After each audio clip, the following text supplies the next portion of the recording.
Hello everyone, welcome back. In this video, I will show you how to withdraw Trc20 USDT from Binance. In order to do this, you first have to launch your Binance mobile application and then you just have to log in into your account. Now once you've successfully logged in, you need to tap on the Wallets tab in the bottom right hand corner of the screen, and after that you need to tap on Spot. In the Spot, you are going to see all of the coins that you have in your Binance account. So you need to tap on USDT among all. After that, you are going to see the withdrawal button in the bottom. So you need to tap on withdrawal and then select the option of send via crypto network.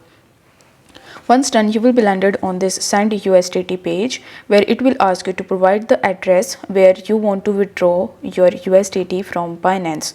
So over here, you just have to paste the address of that particular exchange or wallet in which you are going to withdraw your USDT from Binance.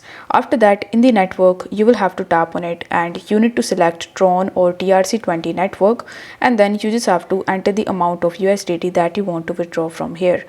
Afterwards, you need to tap on the withdraw button in the bottom right hand corner of the screen, and this way you will be able to easily withdraw Trc20 USDT from Binance. If the video was helpful, then don't forget to like the video and subscribe to the channel. Thank you so much for watching.